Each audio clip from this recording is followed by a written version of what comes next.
The second medical intervention that I'm going to be mentioning for you guys that I have discovered in my research on this topic is it's a medical intervention that exists to deal with a bone disease. So within the Kisii people of Kenya, around 1985, which is when the study that I'm going to be referencing was written. It was a very, very common thing for the Kisii people to suffer from a type of bone infection called osteomyelitis. So osteomyelitis is a bone infection that occurs when bacteria or fungi infiltrate the bone tissue and the bone marrow, and it basically infects your bone, and it starts creating rotting of the tissue around the bone and rotting of the bone itself. And it's something, again, that was pretty common amongst the Kisii people around the 80s. I don't know if it's still the case today, but it was in the 80s.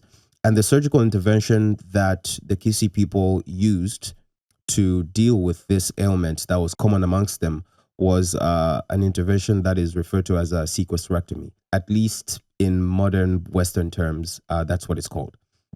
So a sequestrectomy is basically the process of dealing with a bone infection where you make an incision in the area that has the infection. You make an incision in the skin, a sort of lateral incision, and you work your way down to the bone and you cut out all of the infected tissue and some of the infected bone tissue. And the surgical intervention is one that was documented by a man called Dr. David W. Furness when he was living amongst the Kisii people around the late 70s into the early 80s, studying some of the medical practices that they engaged in. And so he wrote a study that was published in 1986.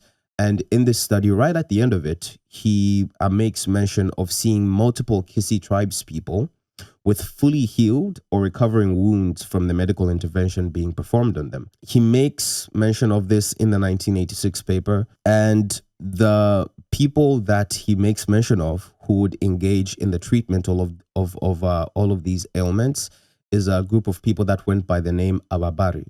And Ababari is basically a plural term in the Kisii language that refers to surgeons. Ababari directly translates to surgeons, and then the singular term for Ababari is Omobari. What would happen is the Ababari would have this person present to them with this condition, and they would then make an appointment for a day when they would be dealing with this ailment. And when the day would come, they would sit down with the person who was about to be operated on. They would perform a final assessment to figure out or to pinpoint the area where they were going to be doing the operation. In a lot of cases, they would give the patient that was going to be operated on a little bit of wine to kind of get them slightly intoxicated to lessen the pain. And then they would go on to use tools that they would make themselves and that they would also disinfect using really, really hot water, boiling water. And sometimes they would use the wine as well to disinfect all of these instruments. And then they would perform the procedure.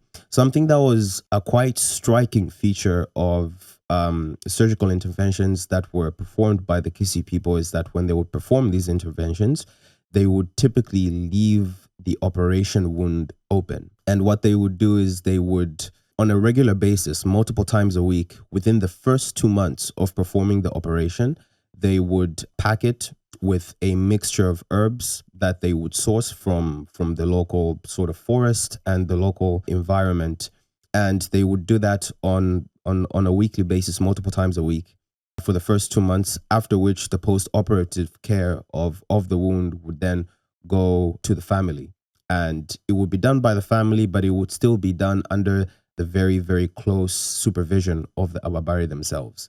And basically, the reason that they give for doing this is, one, they wanted to avoid necrosis of the wound where the operation had happened, because they were aware of the dangers of necrosis occurring, because it's likely that had occurred in the past with certain Ababari that were performing operations.